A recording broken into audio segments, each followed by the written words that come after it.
You can't hear me? Ah, there we go. Excellent. All right. So the reason I pulled this up is not because I'm a media whore, but hold on. I need to start this.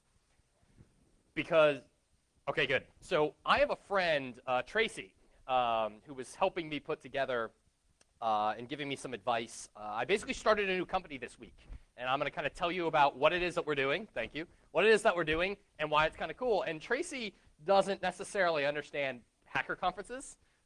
She attends security conferences. And so she's like, oh, this is awesome. If there's a video, you could like put that up and use that for marketing material. And I'm like, Tracy, I don't think I really want to put video of me doing this online.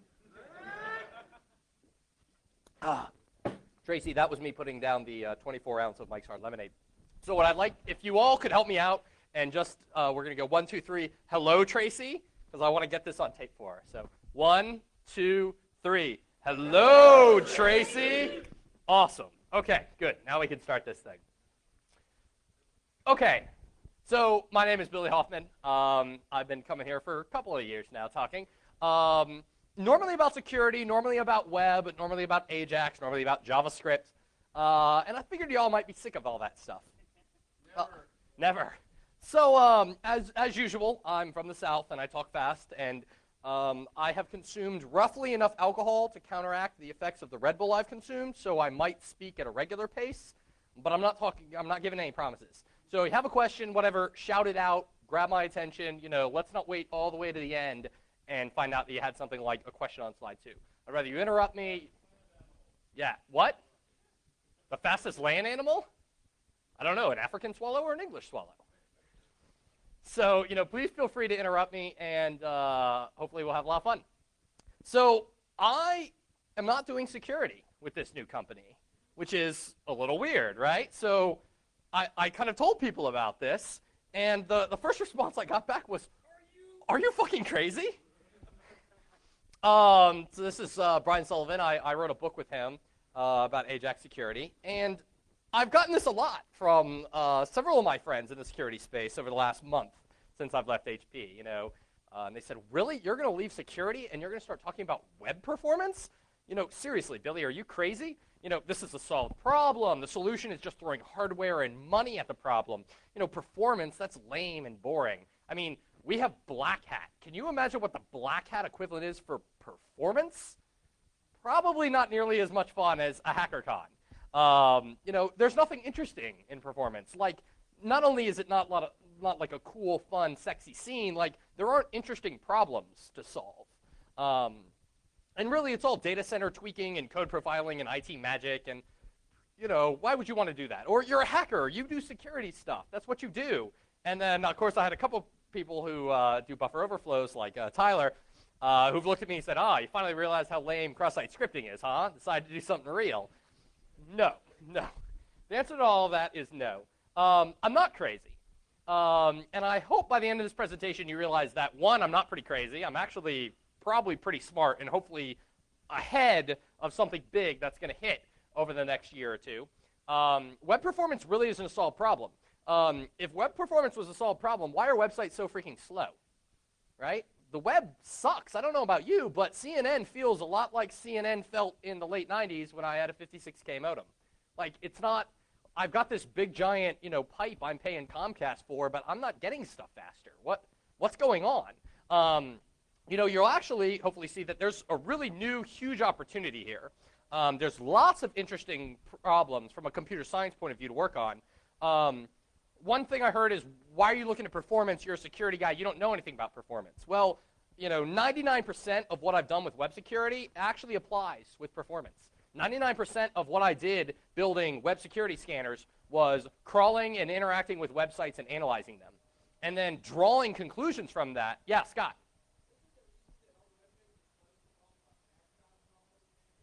The question is, isn't the reason web pages are slow is because of the advertising? No, it's because of all the porn.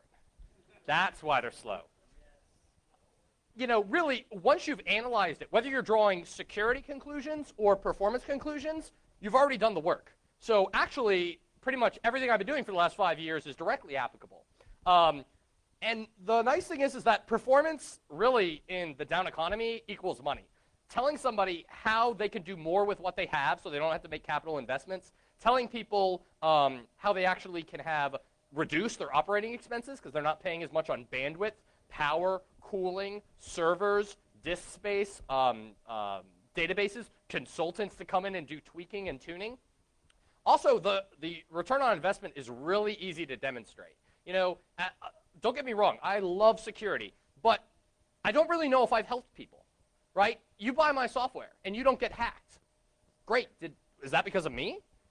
Is that because you found the problems and fixed them? Is that because nobody cares about you and so nobody tried to hack you? Or is that because somebody actually did hack you, but you're not smart enough to figure out that you've been hacked? You know, Mike Lynn always talks about how the security industry is really one step above extortion, and he's 100% right. And I got very depressed being the extorter. And also, really, change is good for the soul. It really is. It's very therapeutic to move on.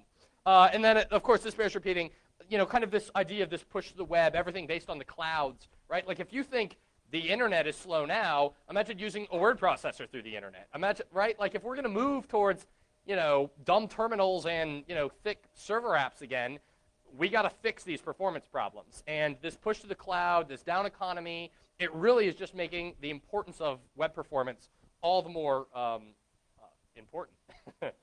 All right, so you know, not to go too basic here, but your modern web application consists of multiple tiers. You pretty much have your networking devices, so these are going to be your load balancers, your squid proxies, your Varnus accelerators, your SSL accelerators. You've got your web server, your Apache, your IIS, your Nginx, whatever. You've got your application tier. So these are your PHPs, your ASP.NETs, JSPs, Ruby, whatever you're writing the application actually in, and then your backend database tier. You know, kind of the canonical example of this is a online store, right? There isn't actually, Amazon doesn't actually have a million pre-made HTML pages. They're generating that stuff on the fly. It's doing that programmatically in the application tier and accessing the database. We see that web applications really have two different types of content. They have dynamic content, which changes based on inputs it gets. These can be inputs it gets from the user, like you log into Facebook and it now knows, oh, Billy logged into Facebook. Let me dynamically generate the page that's, you know, Billy's welcome page on Facebook. And obviously from external interfaces, let's pull his friends list, let's pull his, you know, wall, everything from the database. Typically in a web application, there isn't that many things that are dynamic in terms of the content. Typically the HTML that makes up the base page is dynamically generated. Sometimes you'll have thumbnail images. You know, so all those images on Amazon that are different sizes and things like that, those thumbnails are probably generated dynamically on the fly. They probably have one image and then they'll generate like a little thumbnail image, and when you mouse over, it'll get big. Most other things, like, you know, maybe they're dynamically generating a CSS. Maybe you have like a custom way your blog looks. You know, I want when I log into my blog for my background to be red. Maybe it's dynamically generating the cascading style sheet, the style information of the web page. Probably not. There are probably 12 predefined colors that you can pick from a drop-down box for your theme. So that's not being dynamically generated. The JavaScript in the page rarely, unless you're in a very Ajaxy website, is not dynamically generated. The only thing really is HTML.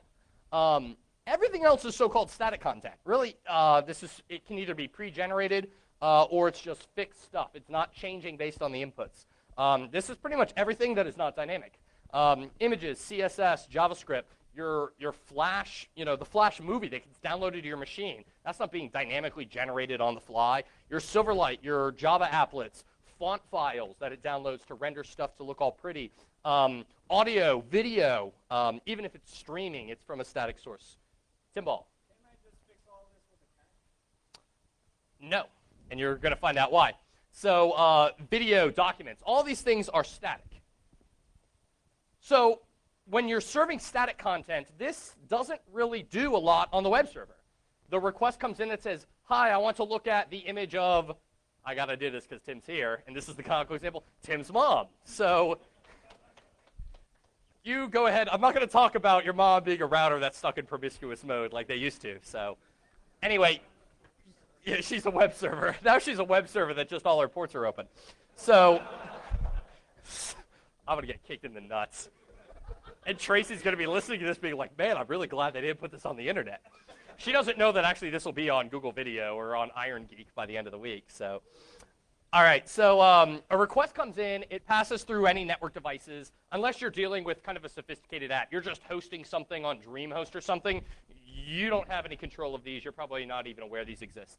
It comes into Apache, and Apache goes, oh, they want, timsmom.jpg. Okay, well, that's on the file system. I'm going to pull that file. Oh, this isn't a PHP or an ASP.NET. There's no application tier I pass this to be interpreted or executed, and it serves the file right back. Not a lot of work to serve static content.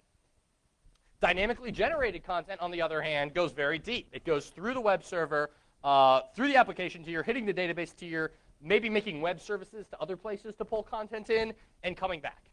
So key takeaway here is that generating dynamic content is far more expensive than serving static content. This should be very obvious, but just bear with me. So, okay, generating stuff is more expensive than serving something that's already created. No problem. The application tier and the database tier of this app stack, it's only used for dynamic content. This is very important to remember. None of those things are used for static content. All right, so let's think about what are things, when I talk to people about web performance, they're like, crap, that's lame. Who wants to do that? And they thought, if you ask them, well, what do you think web performance is? Which is what I did, because about a while ago, I was like, well, okay, why are apps slow? And I basically this is the thought process, the entire thought process I went through. And I was like, okay, well, let me figure out what we do now to try to perform and make things better. And so you have application performance, right? Let's refactor our code so it's faster. We're not doing silly loops. Let's use just-in-time compilation if you're using bytecode. Let's use caching of bytecode. Let's do intelligent about the sessions we use. Maybe they do some application object caching. So if I create some objects in memory or I store from the database or I have a pre-sorted list, maybe stick them in memcache to actually serve up instead of regenerating them. Maybe use something like Varnish or Squid to actually store a page I've already generated so I can just serve that to you again. Then you think about, okay, well, that's the application tier. What about the database? Well, let's cluster. Let's not just have a single database. Let's have multiple databases. So that way I don't have a bottleneck where if there are requests coming through, they queue up and people have to wait. Or slave databases, write through caches, where if you make a write to the database, you've got to pause the other things. Let's look at the stored procedures. What actual queries are we running on the database? What tables and what information does Facebook have to grab to put together to give me my wall page? How do we make that better? Indexing. This is actually when you're searching through a table, can I create this kind of metadata about the table to make those queries go faster? Does everybody know most of this, or is this a good level of detail? All right. Sweet. So then there's this idea of denormalizing tables. This is kind of cool. So a lot of times in databases, you want to normalize things. So if I have, I'm trying to think of a good example. Okay, so let's say I'm setting up a network diagram, and I want to say I'm going to have a table full of all of my machines, and then I want to say what software is installed in the machines. So you'd probably have three tables. You'd have a table listing all the machines in your organization. You'd have another table that's listing all of your software. And then you'd have what's called a join table that says, all right, machine ID 1 has software ID 1 installed. Machine ID 1 also has software ID 2. And so you're not taking the data, the names of the software, that's only done once. And then you basically associate them through a table. That saves you space, right? If you wanted to put, Office 2007, every single machine had a copy. Why are you using that string Office 2007 like 15,000 times or however many machines you have? You want to use it once and then just basically have a reference. It's like a pointer. Denormalizing says, wait a minute. If I wanted to say what software is installed on the machine called Tim's mom, I would have to go, okay, let me first look in the machine table. Let me find the machine called Tim's mom. Okay, that's computer ID 15. Now let me go here and say, all right, 15, show me all the applications IDs that are installed on machine ID 15. And you get a list. Maybe there's 5, because that's how she rolls. And then you go back to the application table, and you say, okay, give me the names of these applications. Right? So that's like 3 different things you had to do. Now, you saved space, but you traded space for increased computation. Denormalization says, no. Data's cheap. Disk is cheap. we're going to have actually on for every row about the application, we're actually going to, on that row, stick what applications are installed. And yeah, we're probably going to have redundant data. Yeah, it's going to be way more data than we need to have, but I don't need to do 3 lookups. I only need to do 1. So denormalization is a way of trading space for speed. Normalization is a way of trading speed for space. Most of the time, people normalize, but when you really scale up, people will denormalize. And then, of course, you have throw hardware at the problem. Go buy a really, really beautiful box from Juniper or Cisco. Go set up a an F5 big IP load balancer. Go get NetScaler, any of these things. So what's interesting here is all of this is focused on optimizing stuff that's on the server, right? The application in the database. Why are we so focused on optimizing the server? So key takeaway number 2 here, and again, this is the logical thought process that got me to I should go do performance, is application optimizations and database optimizations, that's only going to help dynamic content. All this static content, all this other stuff is not going to benefit from it, because remember, static content doesn't use those tiers. So the majority, and we see that the majority of performance optimizations today, when you think about web optimization, it's focused on the dynamic content. So that leads the question, to understand how effective today's web performance techniques are, how much of an application is actually dynamic? So I went ahead and I visited a couple of sites. This is the company. I started Zumpf, Twitter, Walmart, and CNN. So I've got kind of a small little startup, a social networking site, an e-commerce site, and a news site. Thought this was a nice blend. So Zumpf consists of a single HTML page and then like 15 other things, images, CSS, JavaScript, all that stuff. So in terms of count, only 6% of the content is dynamically generated. In terms of size, the HTML page is only 5K. All that other junk is 44K. So only 10% thereabouts, in terms of size, is also dynamically generated. We look at Twitter, we get lower. So only about 4% of the resources are dynamically generated. And in terms of size, the actual bytes you have to push down the pipe, only about 3% is dynamically generated. Same thing with Walmart, right? 3.3.5 in terms of count, 3.8 in terms of size. CNN, this is kind of frightening. CNN downloads 119 items when you hit their main page. Well, if you think about it, all those little, pictures that they show for the news stories, all the different, tracking cookies and crap, the video, but only 4% and only 2.4% in size is dynamic. So this is kind of weird. So the thing to know here is that having more static content as a larger percentage of the site, this is a growing trend. So this is a graph. In 1995, the majority of applications were only about, that's probably about 12K, was the size of a web page. And it only had about 2 items per page, which is probably the HTML page and maybe an image, maybe 2 images. And we see as we move along that, around 99, 2000, you started getting about 10 items per page.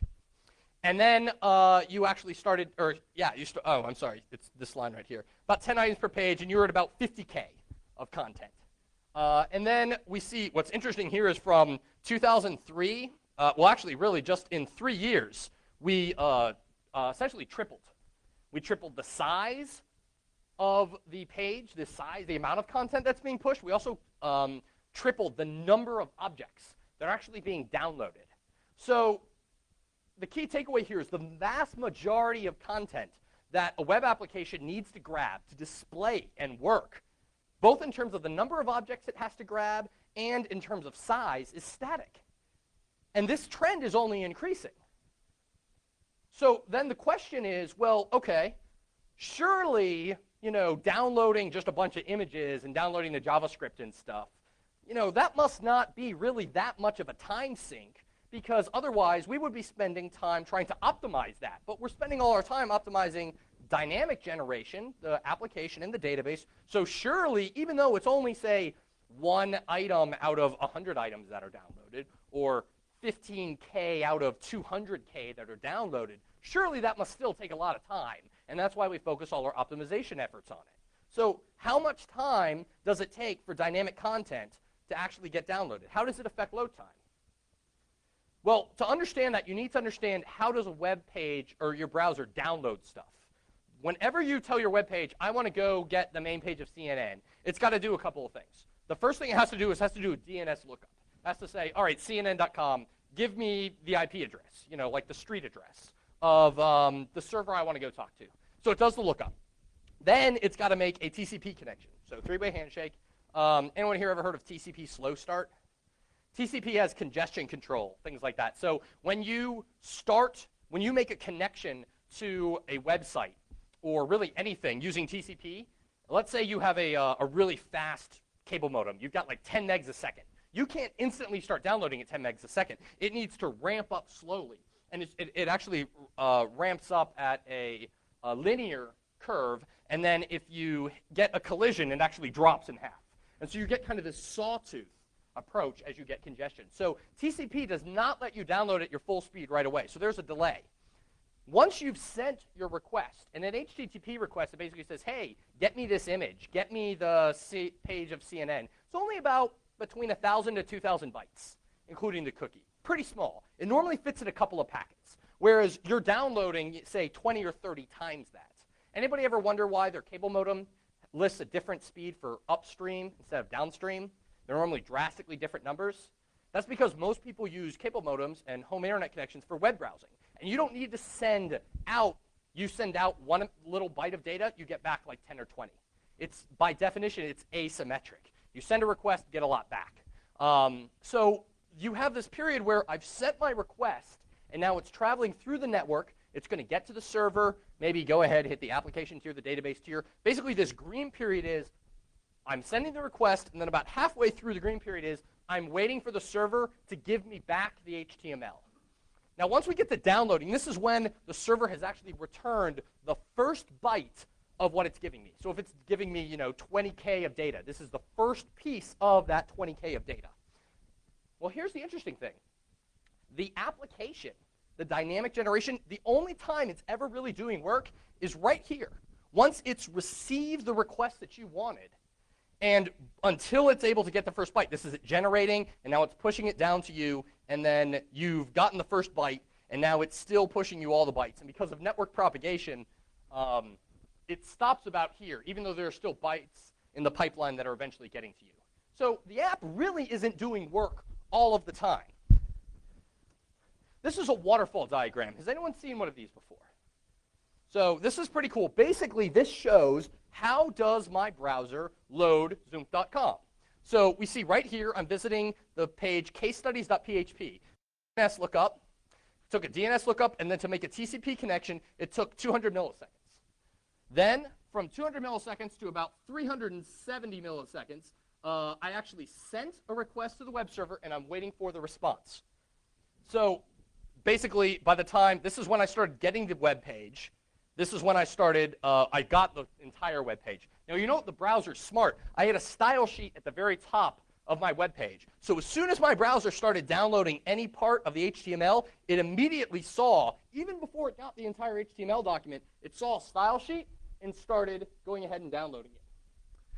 Now, we'll see that the browser, there are two orange sections, which means that the web browser makes two TCP connections back to the web server. We'll talk about this in a minute, but basically the browser is going to download resources two at a time until all the way right here. This blue line represents when the page has downloaded everything. The last thing it grabs is the fave icon. Because I didn't explicitly link to it, the browser's finished downloading the page. Does everyone know what the fave icon is?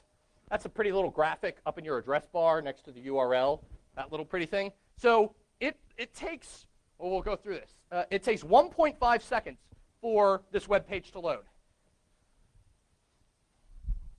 Click. That's how much dynamic generation took. From right when it's getting the request until it pushed everything down. That is how long it took for the web server to give me all the other crap I needed. So your web page isn't done until it sends all that crap. So let's look at this. How long did it take to dynamically generate the page? It took 331 milliseconds. That's only 18% of the total time it takes for this page to work is done with dynamic generation. 80% of it is getting all this other crap. Twitter. We'll talk because Twitter's really screwed up on a lot of things. But so right here, same thing. That That little teeny bit right here is all it takes for Twitter. You'll actually see most of it is this green. Remember, that's not just the back-end server. In this little sliver of time, that's me sending a request, getting to the server processing it, putting it to the application tier, the database tier, spitting back content, and you'll see how small this little blue section is. There's hardly any HTML for it to download. The rest of it, that's downloading the CSS. This is front backup.gif. We see right here there's a jQuery that it's downloading. That takes a long time. So this is it downloading everything that it needs to. There's all the junk, all the stuff that's not dynamically generated. Yeah, Gregor.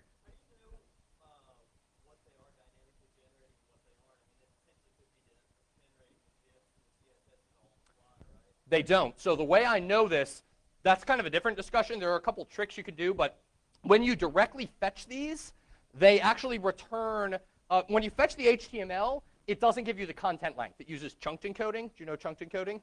Right. Chunked encoding is typically used when you don't know the size of the resource ahead of time because you're dynamically generating it. It also doesn't give you a last modified date, which typically is just pulled from the operating system. So if you see something that's chunked and doesn't have last modified, almost always means it's dynamically generated.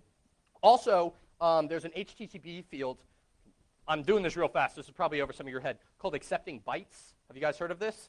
In HTTP, how many people have ever been downloading, I don't know, say like a really big movie from a website that starts with you and ends in something with 4letters.com, that because you were bored in Nashville, whatever. So if you want to resume a download, how can I resume in the middle of something?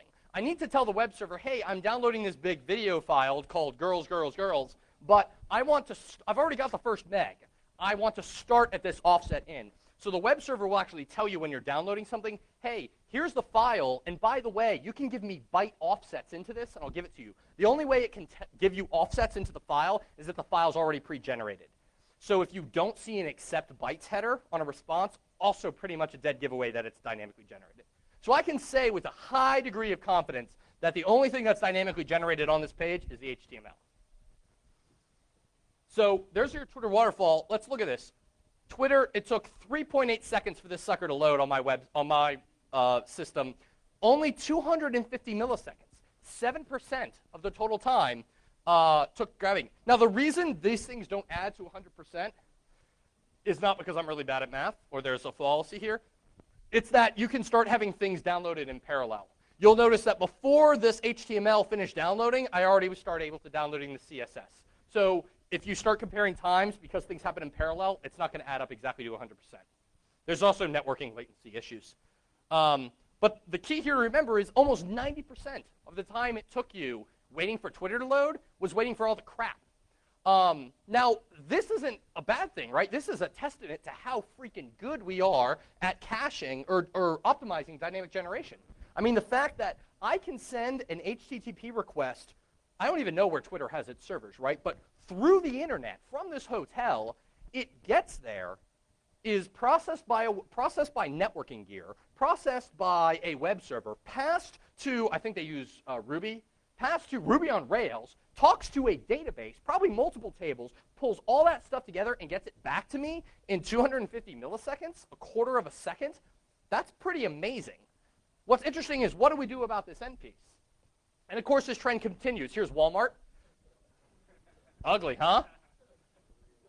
So these little things up here, if you guys can actually see this, I go to walmart.com. It redirects me to walmart.com/WAP, which redirects me to WAP/, which redirects me to redirect.do, which finally sends me to the index page. This is Walmart doing some checks at the beginning to see if I'm a mobile web browser or not.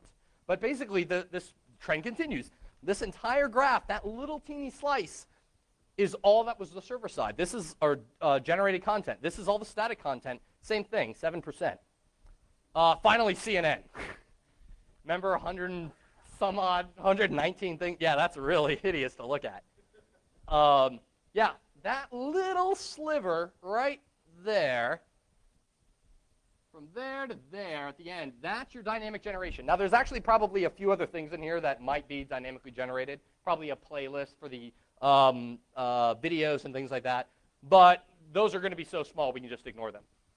The key result here is, again, key takeaway. Delivering static content to the browser consumes 85% of page load time. by far, it is static content and not dynamic content that causes it's the biggest cause of poor performance in modern websites. We've gotten so good at this one piece, we've neglected this other part. So this was my thought process. I said, okay, well, it's elementary, right?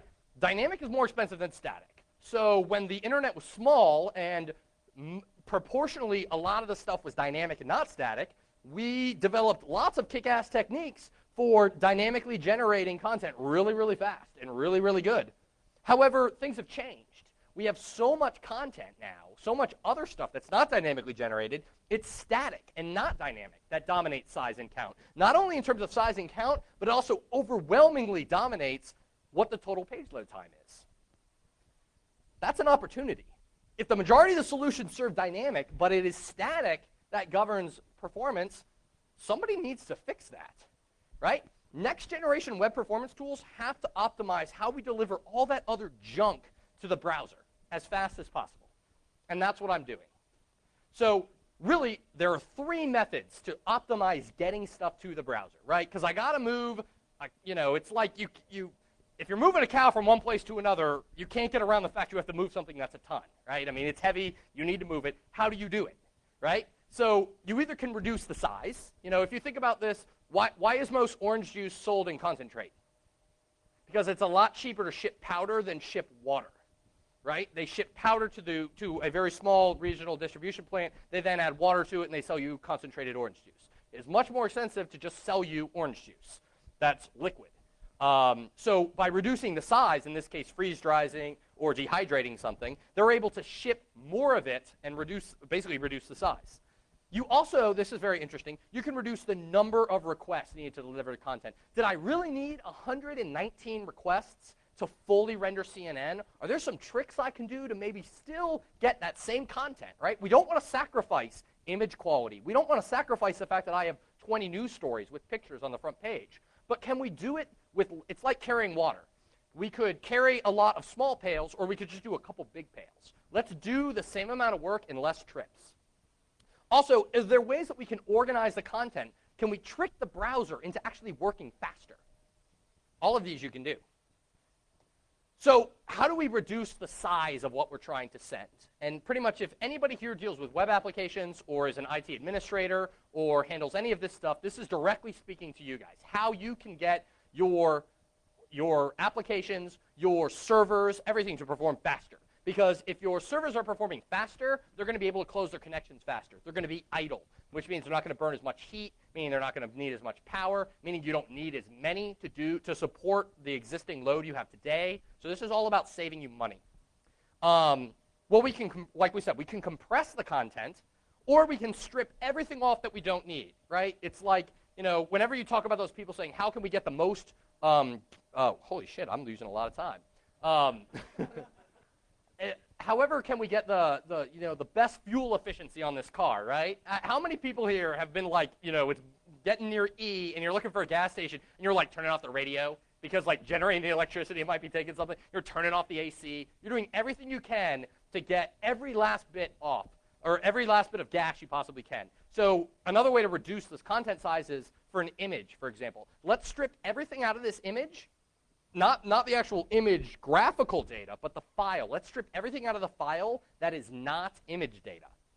So let's look at the first one first. Everybody here should know what HTTP compression is. It's been part of the web for 13 plus years.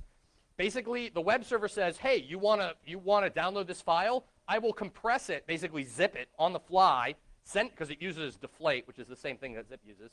Send it to you on the fly. Your browser will unzip it and then display it. I mean, it's a no-brainer. It's just like the orange juice from concentrate example. Believe it or not, most sites on the internet don't do this, which is just stupid because everybody, so your iPhone, my Motorola Razr supports HTTP compression. And especially considering, the poor bandwidth of a cell network, of course you should be using compression. Why wouldn't you?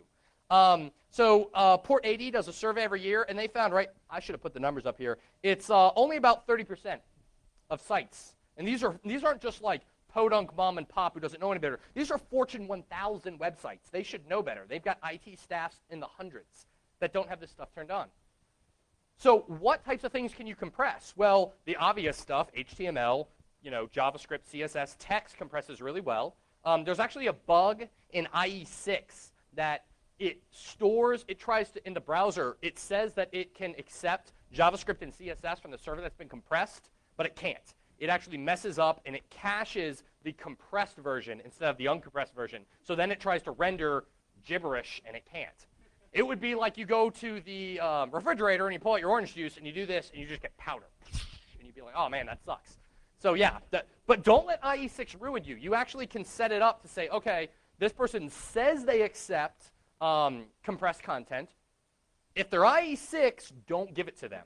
A lot of times, there's actually a rule in the Apache module that does configuration or compression that says, if it's IE, don't serve them this. The problem is that IE7 and IE8 do it just fine. So you're actually hurting your users. You need to make the rule a little stricter to say, only exclude this for IE6. There are some other less obvious ones that people don't think about it. RSS feeds. A lot of time people don't think to compress them. This is funny as hell, robots.txt. Does everyone here know what robots.txt is? All right, excellent. So for those of you who don't, because I see you shaking your heads, I want everybody involved, Google, when it's indexing the internet, it's got to know what pages it should crawl. But let's say you've got a calendar on your application. The last thing you want to do is this spider that's crawling your site to get stuck in the calendar and just keep hitting next month.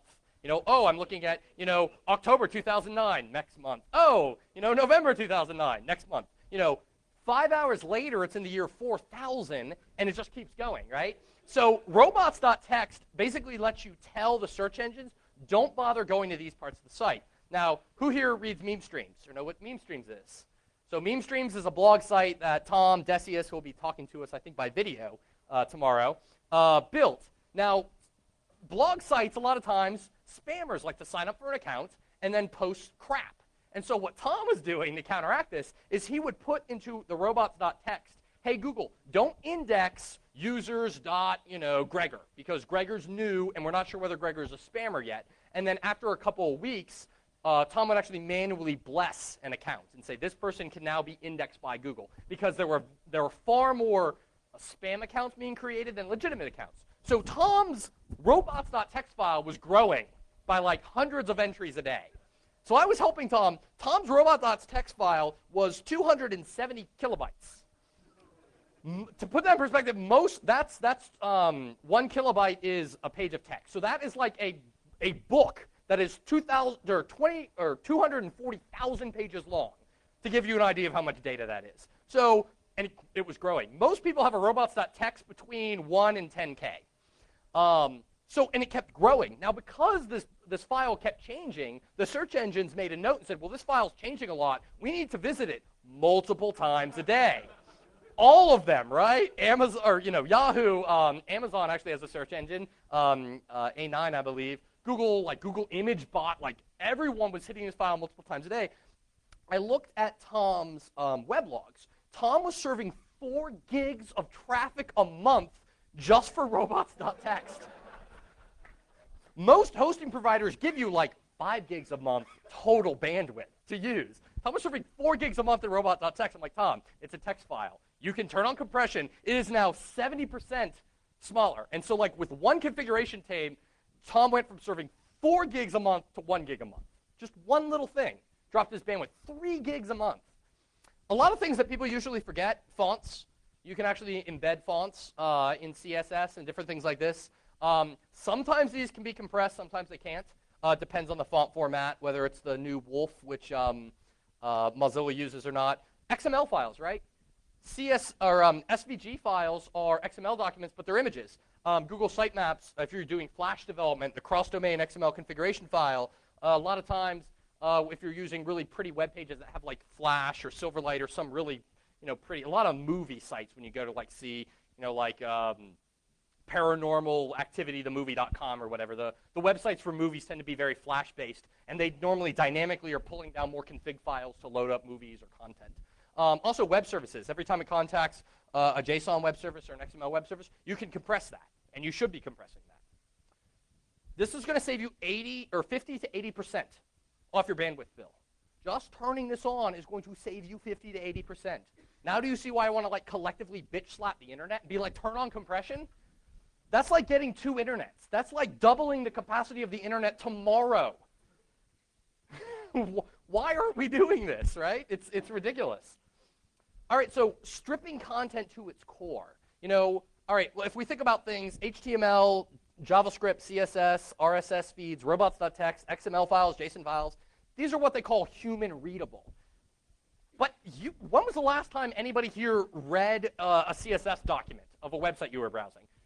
I mean, hackers do because you're trying to break into stuff, right? But my mom doesn't even know what that is. She never looks at it. The fact that CSS or HTML is human readable to her, she doesn't care. She's not looking at it.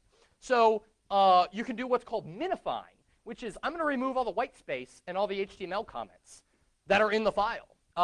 There's no reason for it to be there. There's no reason for me to have developer debug comment. I mean, you should be doing this for security anyway, right? You should not have comments in your JavaScript file that's describing the functions and the arguments and the bugs you fixed in them. That's bad. You're giving information to the attacker. Well, you're also sending a lot of crap down the pipe that you don't need to send. So just by stripping that stuff, typically saves between 10 to 20% off your images. So off your off all this content. So it really makes sense to have kind of this publishing script.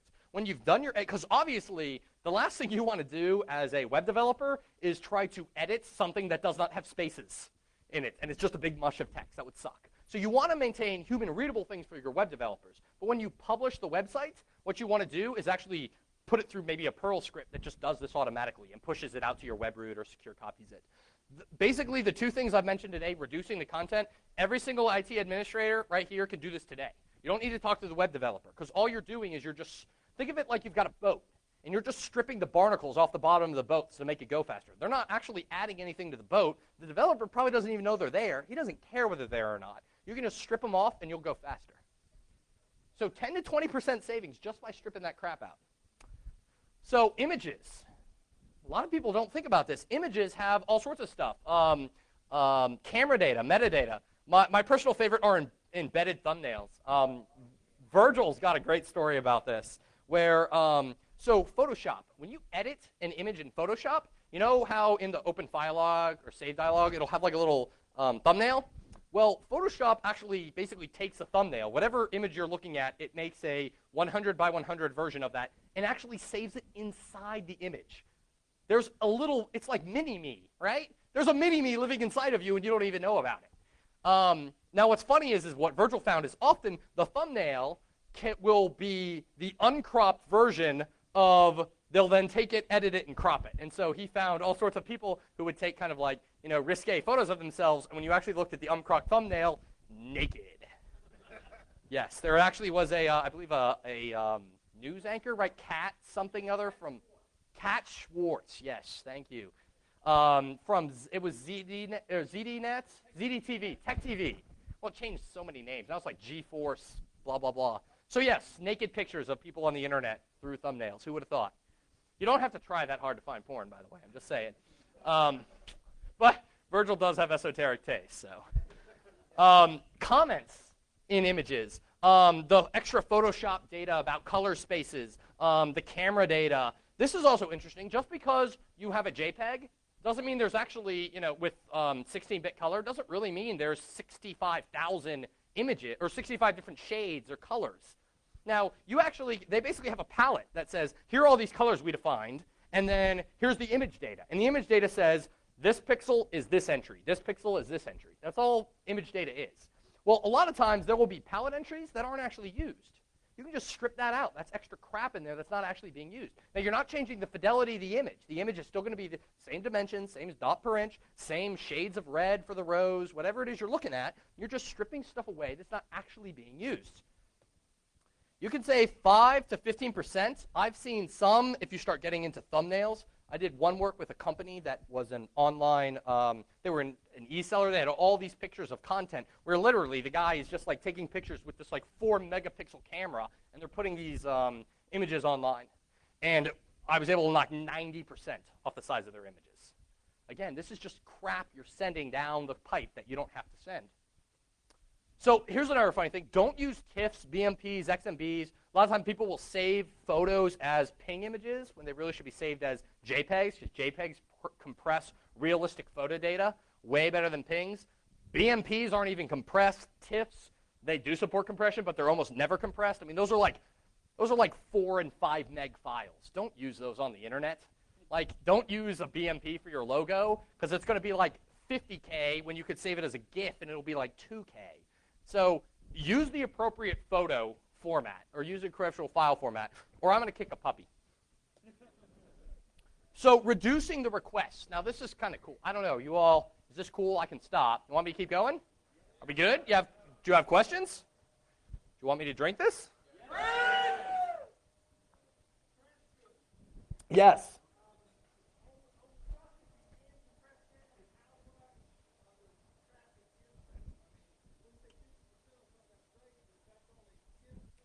Good question. It depends on your site. For the most part, so let's do that as an example.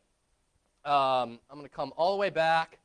We're going to go back to Zoomph. So Zoomph is the company that I'm starting that I'll talk a little bit about in a moment. All right, so let's look at Twitter. So Twitter's a good example. Twitter, HTML, that can be compressed. CSS, that can be compressed.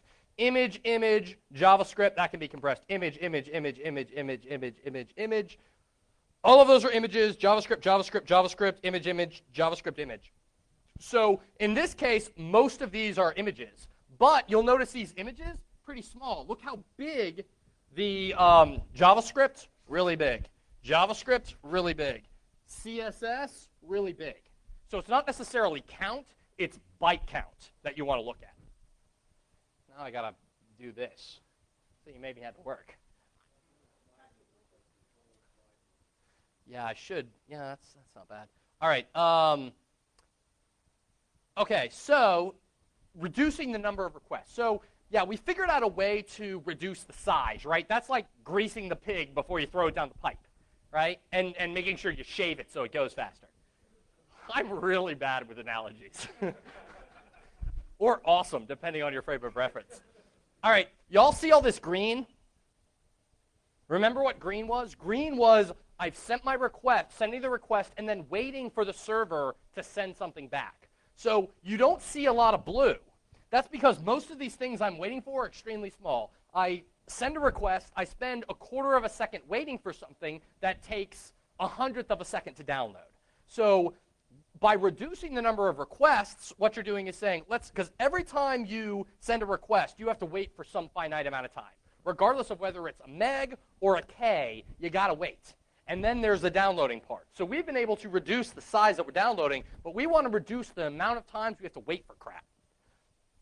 Remember, browsers in the modern internet, they spend most of their time waiting for content, not actually downloading content. So we want to be more efficient. So how do we do that? Well, the first thing is combining JavaScript and CSS. How many times have y'all seen something like this if you look at HTML? A lot. All right? You know, here we see a bunch, all of these are JavaScript files that are having to be downloaded. So we see common, scriptaculous, effects, drag, drop, events, collections, common.menus, right? So 1, 2, 3, 4, 5, 6, 7, 8, 9 JavaScript files. That's 9 things. I gotta go, give me this. Oh, cool, that was very small. Give me this. Okay, cool, that was very small. So why? First of all of these are in your scripts directory except for this one. And all of these are just in Scriptaculous. There's no reason you can't concatenate this together. Remember, sending one 100 kilobyte file is way faster than sending 10 kilobyte files. And the reason actually makes a lot of sense. First of all, there's more data. So the way compression works is it says, well, let me look for patterns. And when I see a pattern, a big pattern, I'll replace it with a small placeholder. So that when I see that placeholder in the future, I just sub this piece in. Well, if you have more data, you have a much bigger sample pool to find bigger and bigger pieces of redundancy. So the larger something is, the more redundancy it's going to have, which means it compresses better. There's also less overhead, because I'm not actually having to do those send, wait, send, wait. I do one send, I download it, and I'm done. CSS sprites. Has anyone ever heard of CSS sprites? Sweet. All right, this is cool. Who here went to school back in the day when they still had film strips? Remember the boop, and then you'd like turn the little thing. And if you were really cool, you got to be the teacher's helper that turned the little thing. All right, so right now, all right, oh shit, I don't want to go back. Remember how we were downloading a bunch of those images Anybody here a web developer or a designer? Everybody remember how hard it was to make rounded corners on things? Normally what the web developer does is they make 4 images, and you'll see this all the time. It's on Twitter, it's on everything. You'll see something that's like top right corner, top left corner, bottom right corner, bottom left corner. 4 separate requests just to get the little pretty rounded corners. A lot of times you'll have background images for gradients, and then you'll repeat them over a certain thing. You'll have all these little images. Well, what a CSS sprite is you actually basically put all of these things together in like a film strip.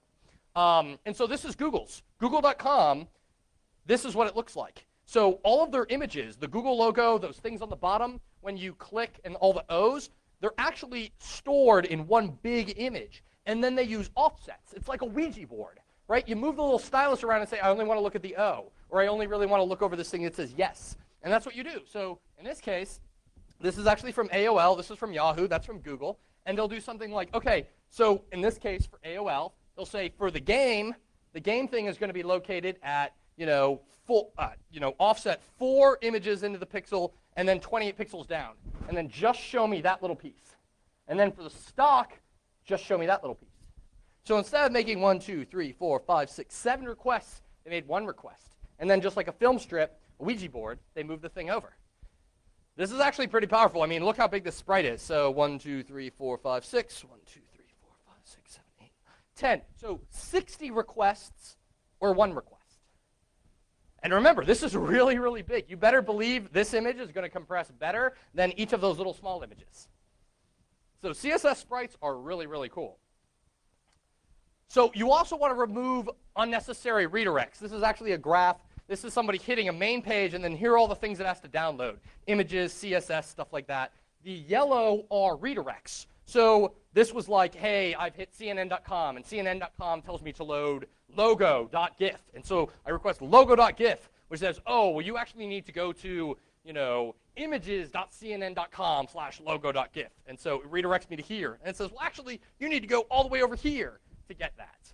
If you just link directly to that, that's 2 requests you didn't need to make and time that you didn't need to wait to get that image to draw. So you want to try to reduce the number of requests you need to make.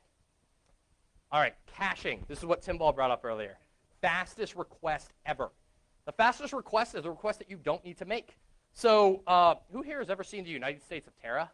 It's a really great show. You should watch it. Anyway, yeah, so Alice is awesome. OK, so the browser cache. When you visit CNN.com, you get a bunch of content. You get the images. You get the logo. Surely, when I click the forward or back button or I go do something else, I just use what's already on my machine, right? No. The browser implements what I like to call a mother may I cache. You don't get to just use it. You got to, unless you were explicitly given permission to use it for a certain amount of time, you have to ask.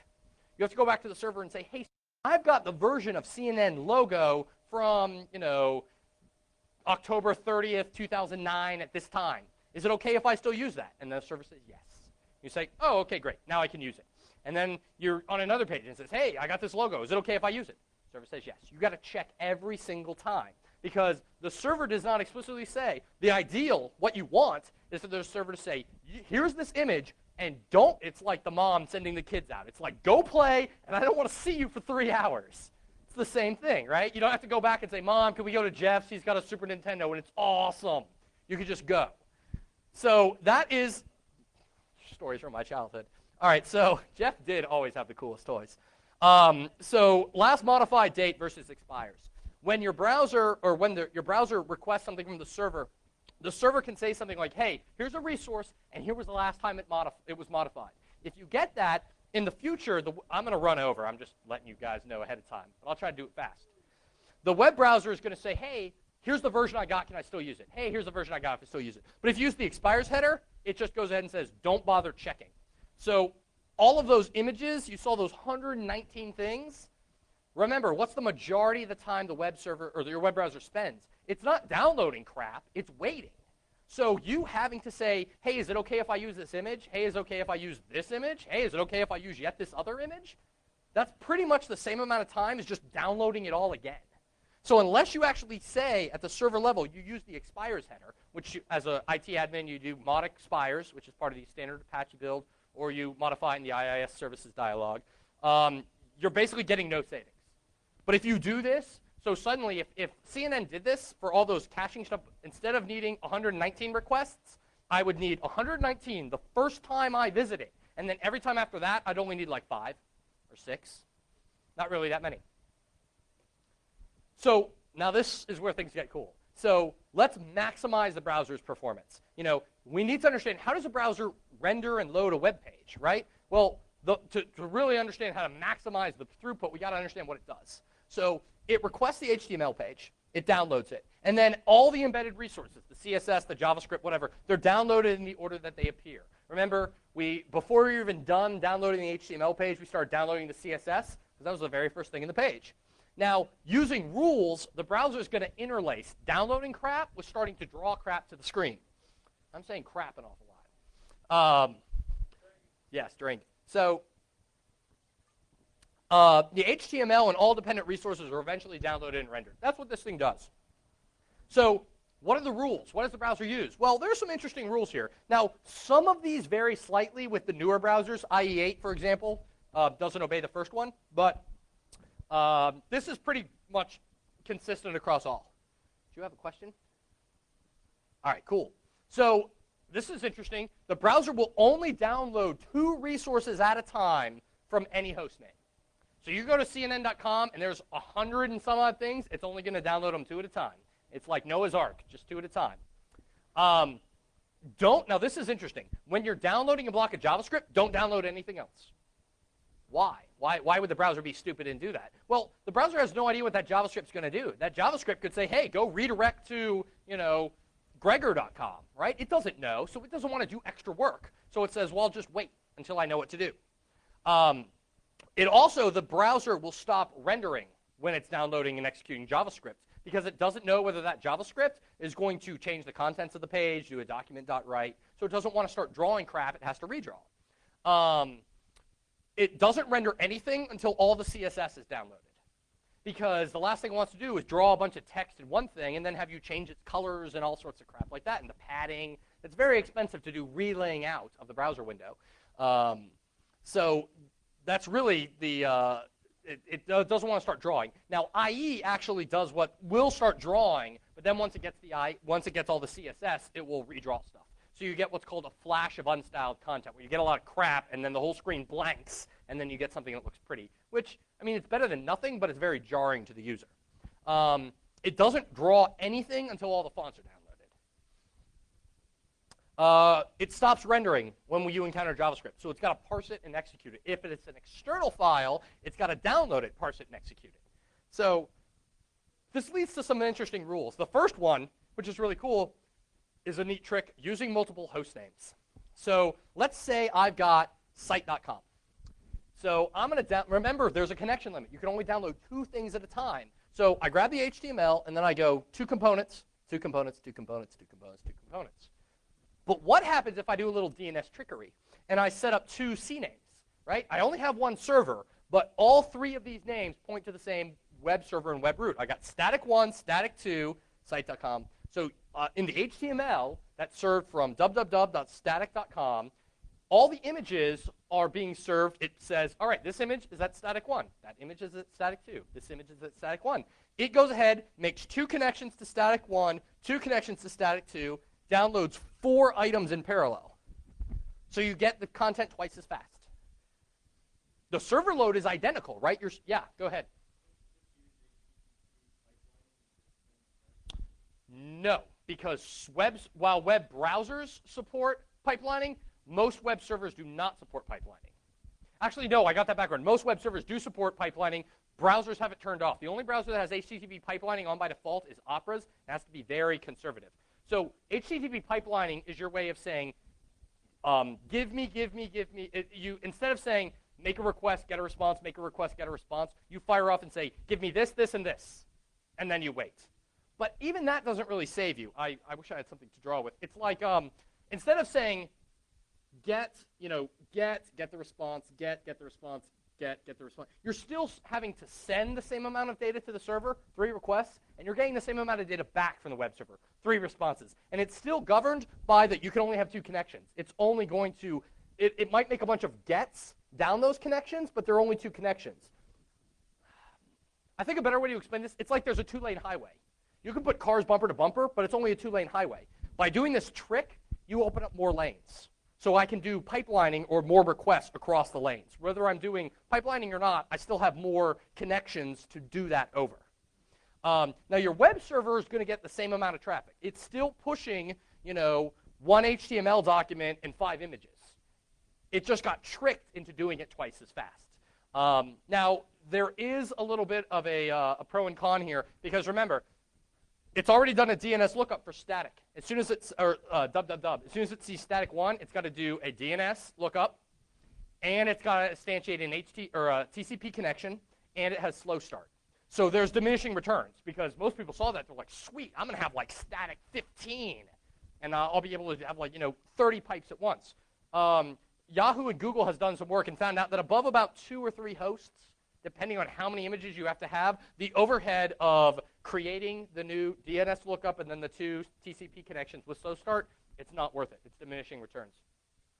Don't do too many host names. Twitter is horrible about this. So we can look at this because remember this little aquamarine color here, that's the DNS lookup. We see 1, 2, 3, 4, 5, 6, 7. Twitter's only doing 27 requests, and it does it across 7 host names. That's a lot. And you'll notice they're doing the same thing. They've got A1S, A1S. So s.tw image, that seems to be where they're getting their images. But see down here, they're pulling font, front.js from AS or A3. They're pulling this one from A0, which is silly because A0 is only used that once. A3 is only used that once. A1 is just used twice. The other thing you've got to be careful about here is that if you're going to spread them across multiple domains, you need to be consistent. You don't want to be serving your logo from static1.site.com and then on another page serve it from static2 because then your cache doesn't work. Your browser goes, hey, I got a request for logo from static1. Oh, that's not in my cache. So what I often tell clients to do is don't put a hard image reference in. Make a function, like a PHP function called insert image, and you just give it the URL to write into the page. And all I do is I count the ASCII characters. If you have an even number of ASCII characters, I serve it from static1. If you have an odd number, I serve it from static2. That way, typically, you have a pretty normal distribution, and it load balances across them, and you don't have to worry about ever getting stuff screwed up. Yeah, I know I'm going long. I'm going to speed this up a little bit. So this is interesting. Also, where you position your JavaScript and your CSS is extremely important. Remember all those scripts we saw? And normally, you guys see that in the head of the document, right? Worst possible thing you can do. Because how many people have gone to a web page and you look at a white screen for 4 seconds? That's because the browser is having to download. Remember, first of all, it only downloads scripts sequentially. It doesn't do it in parallel. So it had to grab the first script, and then the second one, and then the third, and it can't download anything else. And also, it can't draw anything, even though it has the entire HTML page, because it doesn't know whether that stuff will change. You should put all of your JavaScript script sources at the bottom of your page, right before you close the body. It seems kind of weird, right? But it actually makes the page load faster. You'll actually, now, it's still having to grab the content, right? But all you're doing is you're getting the browser to start rendering what it already has earlier. Also, you should try to get your style sheets and your style blocks up into the head. You want them as high up as possible, because remember, it's not going to draw anything until it gets all the style information. This is really just scratching the surface, right? There's a ton of other stuff you can do. HTTP headers, flushing your buffers earlier, CSS rules, because CSS rules have to examine the DOM. People will have these crazy CSS rules that take seconds to run and look up and resolve what it should color. Flash, what junk do you have in your Flash documents? This is actually really cool, documents and archive. So this right here is a this is a PowerPoint file, right? It's an Office 2007 PowerPoint file. Everyone want to get those things in their email, like PPTX or DocX. You guys get these from work. They're the new file formats for Office 7. They're just zip files. It's like a jar or a, I'm trying to think, open Office documents. They're just zip files with XML junk inside of them. So all these images that I'm displaying to you are just images inside of a zip file. So this file used to be 1.7 megs. I took the image, or I took the document, I unzipped it, I took all the images inside of it, and I stripped the metadata and all the junk out of them, and the palette entries, and then I rezipped it up. And then I had a file that was only 1.1 megs. So you can reduce the size of documents very easily, too. Mobile devices. if a CSS document is so big, the iPhone won't be able to cache it. Certain things like that. AJAX request. What are you doing with cookies? Buffer. I mean, there's literally, well, right now I count about 170 things that you actually can do to make the front end go faster. Enough to start a new business. Enough to start a new business, correct, sir? So let's look at some real-world case studies, because right now I'm just telling you crap, right? Let's put the money to the mouth. Some guy was saying, how much does this actually help? Well, let's look. So I've done 3 clients. One was a blog that got about 1 million hits a month. One was a government policy site that did about 5 million hits a month. And then there was an e-commerce site that got about 15 million hits per month. All right, so page weight. This is the size of the homepage plus all the crap it needed to download. I'll tell you, the blog was meme streams. Meme streams used to be 200K. It's now about 75K. So by helping Tom strip out metadata out of his images, he was the one that had ridiculously sized JPEGs. Also, we were able to build some sprites that compress better. We turned on compression. We knocked it down. Same thing with the nonprofit. This thing was over 700K. Wasn't you. It was somebody else. It was bad. Now, the e-commerce site, this was interesting. The e-commerce site had 2 web developers. They were really savvy guys. They had already done the low-level stuff, compression, a lot of the minifying. I was only able to save them about 10%. These guys, 68, 65%. Now, that's just the size of the page. Now, that's the size. How many requests did it take to get that content there? Well, this was by combining CSS, combining JavaScript, CSS sprites. Meme streams used to be about 25. It's now about 15. The government site, ridiculous amount. This one, these guys were ridiculous. They had 17 JavaScript files. 17. And the e-commerce site, now this was really cool. They had a bunch of stuff that they weren't combining. Even though it was already, the size was reduced, they were doing lots of small requests. All right, so again, I was able to knock these things down, 41, 53, 47. Now here's the money shot. All right, how much did I reduce page load time? Pretty much across the board between 30 and 50%. So the e-commerce site used to take a little over 2 seconds to load. It now takes a little over 1 second to load. They loved me for this because now they were faster than their competitors. Nonprofit, same thing. Blog, same thing. I'm sorry? This is just the homepage. Very good question. So all 3 of these were homepage, but I did another measure which was just, it wasn't page load time, but it was bandwidth saved, and it actually was higher than what was saved on the homepage. Because the homepage tended to have stuff that wasn't compressed very well, like flash intros and crap like that, but the rest of their site tended to be more your typical static HTML, JavaScript, and images, which compressed very well. So overall, I was able to reduce it. But still, if your main page, that's pretty freaking awesome. All right. So, wow, that's pretty awesome. Now, I'm going to be a whore for one slide, but then I'm going to be a free software advocate for a slide. So bear with me for the whore slide. All right, so, hi, I'm Billy. I would like to sell you something. So basically, I started a company called Zoom. As my friend Tracy liked to say, it's got oomph, but it's Zoom. I'm like, all right, that's pretty awesome. Let's do it. So it's Zoomf.com. So professional web performance optimization services. It's all crawler-based, right? I don't need access to your server. I don't need to deploy things on your application tier, database tier, simulate load. I don't do any of that. I point a crawler at your site. I crawl and download stuff. I analyze it, and I give you reports. So right now I'm detecting over 150 performance problems. These aren't just the things I talked about. These are things like, hey, you've got WordPress installed. You've got the Supercache plugin, but it's misconfigured in this way. I mean, it's pretty deep stuff. Provides multiple in-depth reports with detailed remediation advice. So yeah, you might know how to turn on HTTP compression. Do you know how to do it so it doesn't break IE6 and it doesn't break Nginx? Do you know how to do it in IE6 versus IIS 6 versus IIS 7 versus IIS 5? I already did that legwork for you.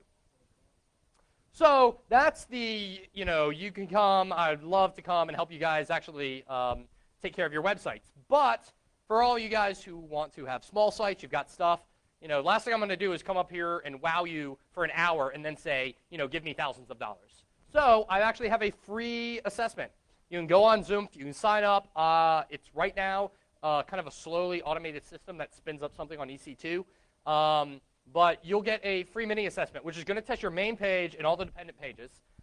There's no captcha on it, so I guess technically you could give me all of your site, just one page at a time, and I would analyze it for you. But it doesn't quite have the detail, all the remediation, all the hours I spent tracking that down, but it does tell you what's wrong. And it's going to give you references as to where you can go figure out how to fix it. And you can do it right now, today, on Zoom, which is pretty cool. So that's it. If you want to learn more, there's a Twitter account. I've been doing some stuff on it. We've got a blog where we talk about performance stuff. There's the page burner, more about the case study that we did, the free mini assessment, and of course, y'all can email me too. Do you guys have any? Well, that's nice.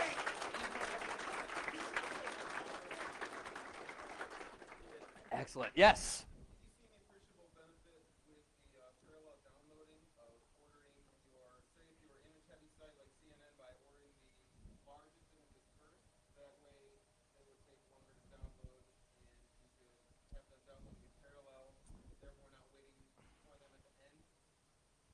That's a good question. I don't honestly know. I would have a feeling that TCP slow start could hurt you because if there's noise in the line, you start slow and get faster and faster and faster. So I'd front load it with small things first and put the big ones at the end to make sure that by the time it gets to the big ones, the congestion window and the sliding window is as big as it can possibly be. That's a good question. I hadn't thought of that. Yeah.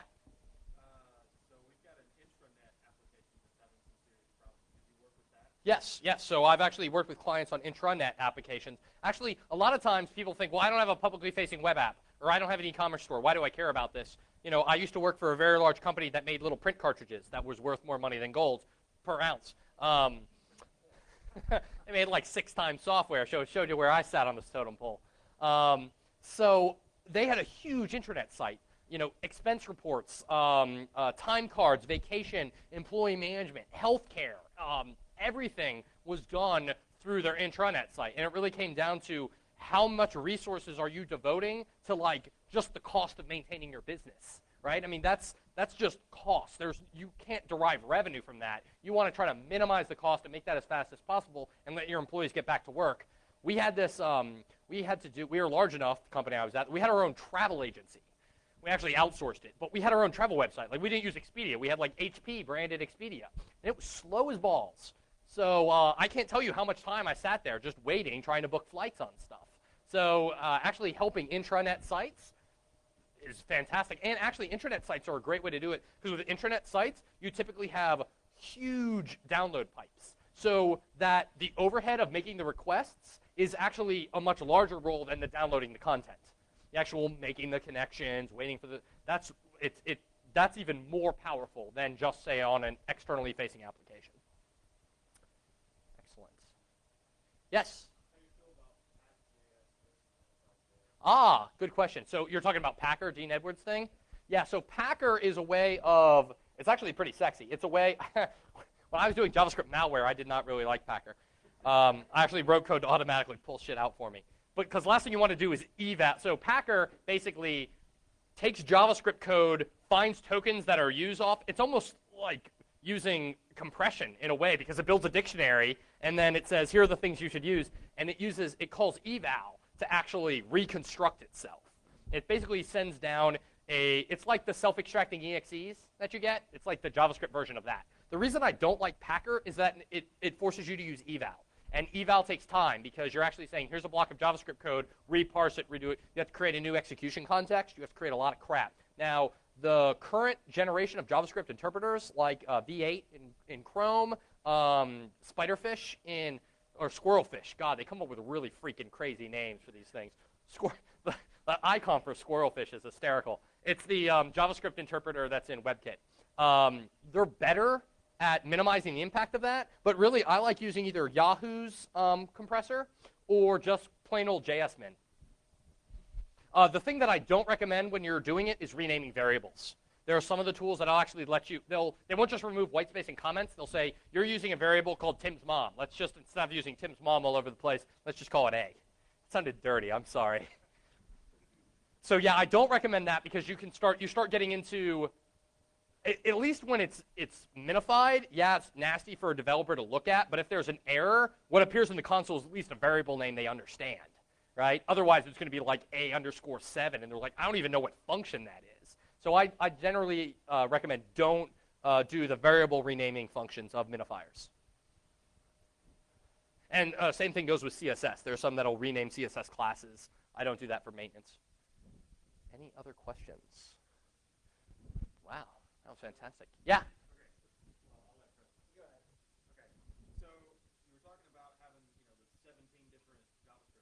Mm-hmm. How that was really bad. Well, what if they do that because, this page has these 17 and this page over here? Aha! How do you get around that? So I scanned the entire site.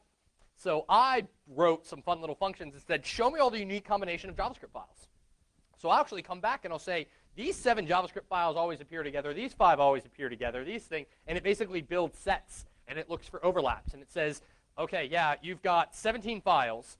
These 6 are always used together. These are sometimes used with these. And it'll say, you can't concatenate all of them, but you can concatenate those 17 to 4.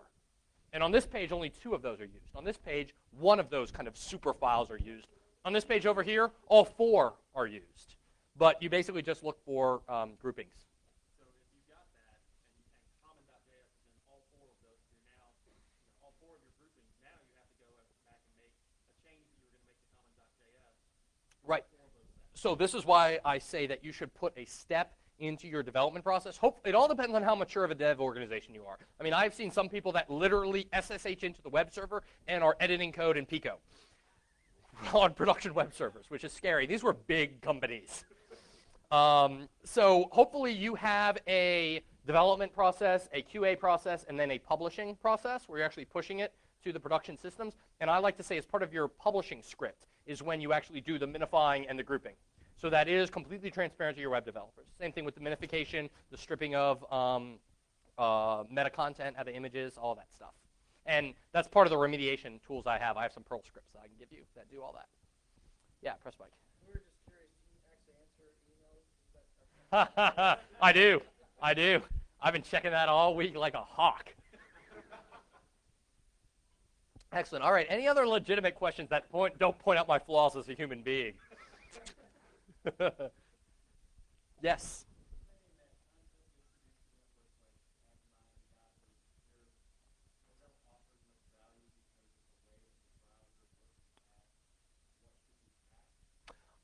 It depends. No, I mean, a content distribution network is simply the goal of a content distribution network is to reduce latency.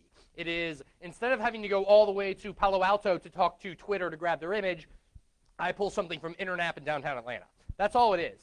You have to be careful about your CDN. Yeah, 5 minutes? Or are you just raising your hand? Oh, well, yes. Oh. You should probably put it down because I talked for a long time. So CDNs, these are Akamai, all that type of stuff. All they're doing is they're giving you a web server that's closer to the person.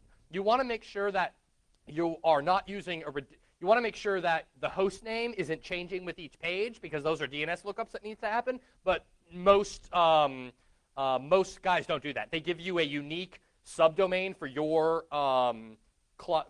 account, essentially. And then what happens is when my computer in Atlanta does a DNS lookup, they tell me the IP of something close to me. You are in California, it gives you the IP. What you need to, so for that case, CDNs are fine. What you need to be careful of is what control does CDNs give you over the caching headers you're able to set and compression headers you're able to set and how you can control it. So CloudFront, there's a CDN that's built on top of Amazon's S3. It doesn't let you control any of the headers.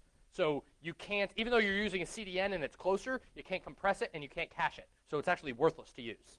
I know there were some problems with, I believe, I don't think it was Akamai. There's only like 2 or 3. Akamai kept buying them all up. There's like Lime, I don't remember.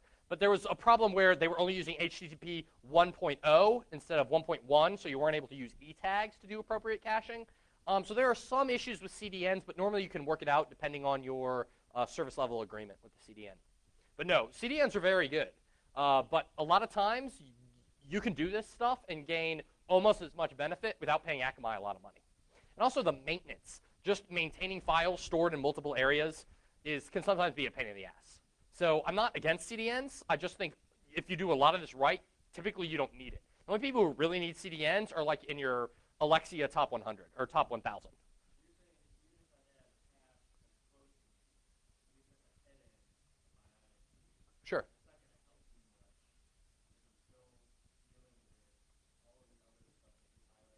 Yes, exactly. Yeah, you're sure sure it's closer to me, but you're still pushing me a cow instead of something smaller. So, you know, it's nice that the cow is right there, but I'd rather have. I'm gonna stop that analogy because I can't think of anything good to come out of it. Yeah, Scott. Mm-hmm. Sure.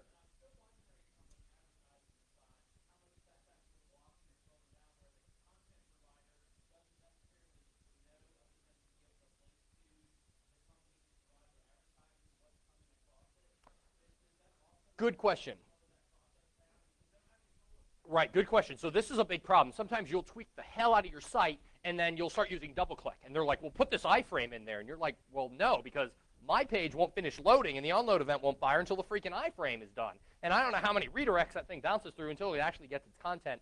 So, yes, you federated is pretty good about it. It depends on who your ad guy is. Actually, I worked with one client. This is pretty sexy. Who here uses Google Analytics? So these guys were really fast. You know, at the bottom of Google Analytics, you put a file that you go fetch that .js file from, like, you know, apis.google.com or something. Well, they didn't want to do the DNS lookup and have to fetch the JavaScript. They wanted to take that JavaScript and include it in theirs. So they wrote a cron job where every night they just fetched it and inlined it into their stuff. And so they were, if there ever was a new version, they would just be one day out of sync, and they'd get it that night. And if you actually look, Google, I think, caches it for one day. So keeping it and just downloading it and inlining it in isn't such a bad idea. I had one client that was doing this with ads. Instead of fetching the iframe, they used server-side includes on the server side to just fetch it. Fetch it once, inline it, and then put it down. Because that way, the server has already done the DNS lookup and probably already has a persistent connection to Federated or DoubleClick or whatever, because it's serving so much ad traffic. So in that case, you basically took more brunt on the server to make your users have a faster experience. But that's pretty advanced stuff. Wow, sweet. All right, I went like really freaking far over. So anybody have any other questions? Sweet. All right, thank you.